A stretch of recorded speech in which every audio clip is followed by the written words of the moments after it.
Hey guys, I'm Dov, and today I'm back with more Total War Warhammer 2 online action, and for those of you who saw my testing stream yesterday, you'll know that I wasn't super impressed by the buffs to hand cannons, so I decided let's go ahead and try them out. So we've got the Vampire Coast up against the Dark Elves this time.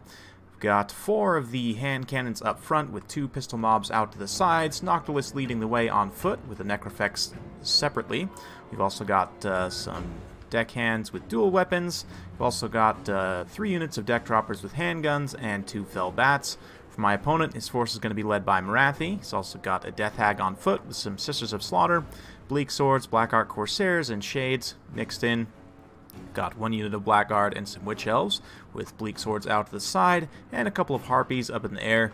You can see right off the bat I'm going to be unloading on these Black Art Corsairs here with the deck droppers. They're going to do a good amount of armor piercing damage here, and you can see the shotguns also opening up. They do a pretty solid amount of damage. They do quite a bit of stagger as well. It's not an amazing amount of damage, but it is certainly cost effective. These guys are about, what, 600 points, so they're trading pretty cost effectively here with these hand bows. You can see those Sisters of Slaughter running in. That's going to potentially be a problem. They're pretty fast. I'm going to try and pull back some of these zombies to the second line and then use the deckhands to intercept.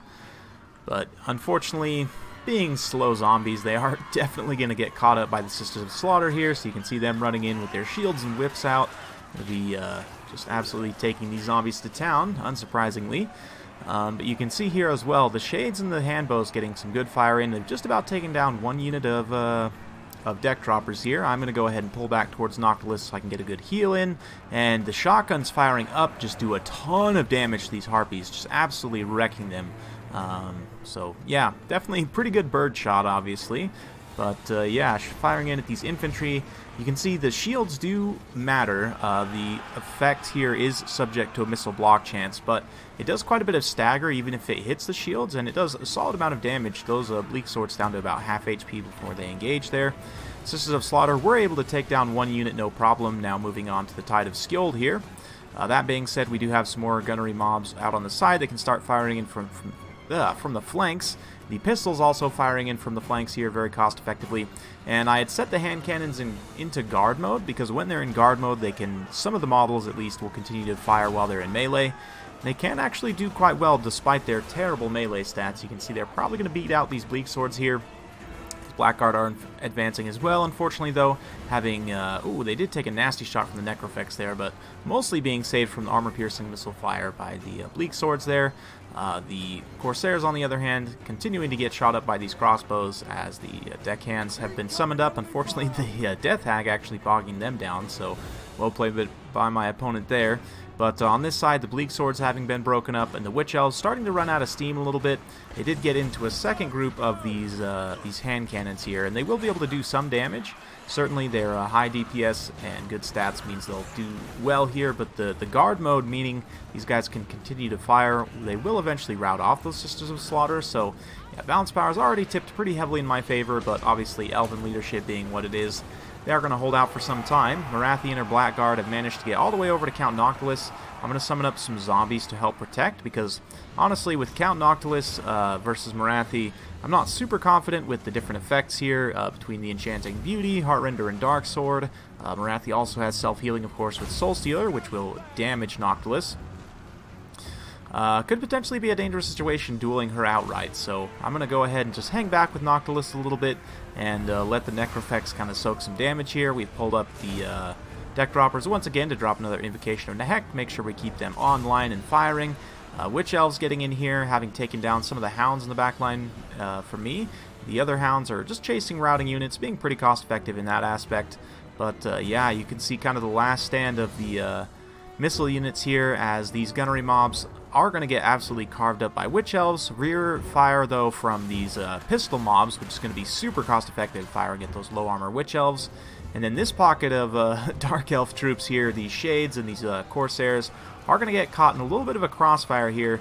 I'm going to have multiple units of gunnery mobs on different sides here. You can see the shotguns firing from that side. We're going to detach some of these pistols in just a moment over here. So yeah, so far so good. Noctilus unfortunately getting enraged by those Witch Elves who had pulled away now that those hand cannons are crumbling. Takes a hit there from Rathi's bombardment, and Noctilus actually has taken quite a bit of damage, so the Dark Elves, despite having taken some serious losses early on, definitely doing pretty well in the late game here. It's probably a little bit far out of reach for them anyway, but yeah, Soul Stealer going to come down on Noctilus as well, going to get him pretty low on HP, as well as continue to keep Marathi nice and fresh. Unfortunately, the Blackguard that are with her are starting to get worn down just through sheer attrition. They are going to do some good damage here. The Necrofex has taken quite a bit of damage, but just hasn't been finished off, unfortunately. And Noctilus, likewise, hasn't been finished off. And now the Concave is getting pretty real with the shotguns and the pistols firing from multiple angles, and that's a crazy volume of fire. Does quite a bit of damage, actually, in the right aspect, or in the right situation, I should say. It looks impressive. Certainly the stagger is worth it, but yeah, damage is decent. I don't know that it's even as good as the handguns, I would say, at least at the extreme end of the range. Probably once you get right up close to where all of the projectiles have a higher chance of hitting, it'd probably be a little bit better, but yeah. Taking an overarching look, you can see the crossfire, very, very real, multiple arcs of fire just overlapping here, and that was kind of the idea with this build.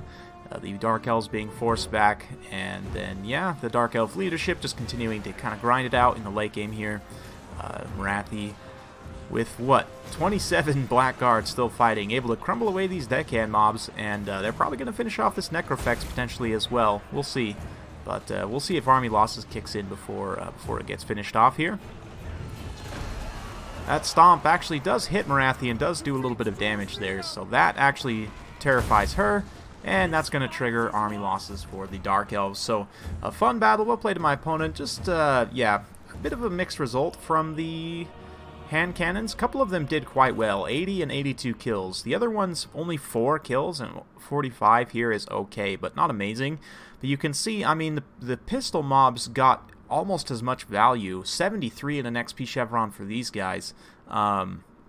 Really excellent work there, and just in general, I think that the pistol and the handgun mobs are cheaper, they have longer range. You know, they can't fire in guard mode in melee quite in the same way, but I still feel like you can get just as good a value from them, especially because the pistol mobs particularly are significantly cheaper. So yeah, I don't know if I'm still super sold on the hand cannons. I have played, this is probably the battle I got where they did the best. I've played a couple of battles this morning and had some mixed results. One battle they didn't really do much. I still ended up winning due to some other units. And then in another battle I just got ran over by a massed tomb guard and just skeleton rush. Tons of skeleton archers, a couple scorpions, very competitive Tomb King build, and I just got rolled up by that.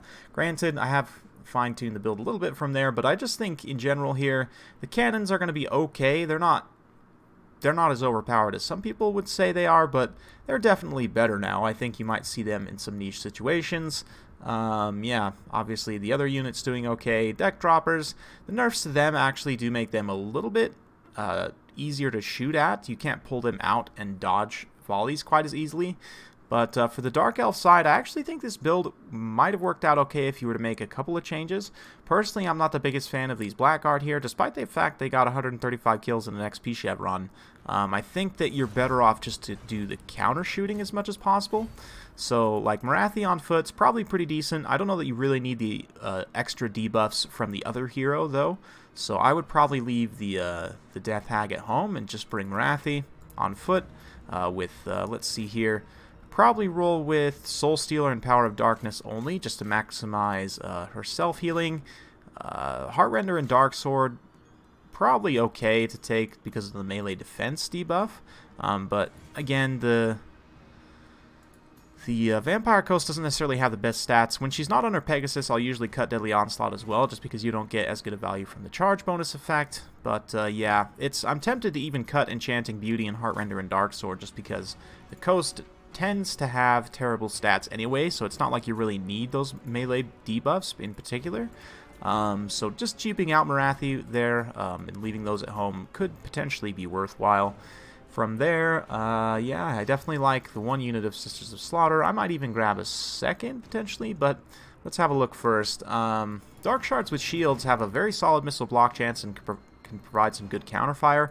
Kind of understand, you know, the Shades have stock, so they're not going to get spotted right away, which is advantageous. Corsairs are also decent here. I might take a couple of them, but then just generally going wide on infantry against the Vampire Coast is usually pretty advisable, so something like this might be pretty solid, and then maybe you can grab like 1 to 2 bolt throwers. Maybe you do keep the Harpies online just to kind of harass in the air, although they still even get taken out by bats pretty easily, so it might just be worth it trying to shoot the deck droppers more than anything.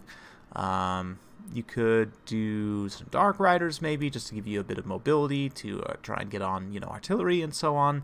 There's some different things you can do, but just in general, I think cheaping out on the Shades and on the Halberds and going with more Dark Shards, they'll be able to take down the large armored targets, and they'll do very well at counterfiring on zombies. Especially with the hand cannons, they outrange them. One of the few units they actually outrange in the game, but 125 range on the crossbows, versus only 90 range for the hand cannons. So you can sit back and shoot, not to mention, again, that missile block chance, which is pretty significant. 55% missile block chance means that they're pretty good in a counterfire situation. So something like this, and then kind of fine-tuning with what bolt throwers or whatever else you might want to bring. Bolt throwers, honestly, are pretty solid in this matchup, I find. Scatter shot's good against the zombies, and the single fire is good against things like necrofexes and you know, the crabs and so on. So something like this I think might be a little bit better, but let me know what you guys think in the comments down below. Hope you guys enjoyed watching. If you do like this sort of content, be sure to like, subscribe, hit that bell notification button, so every time I upload a new video, you'll be notified. Thanks again for watching, and we'll see you next time.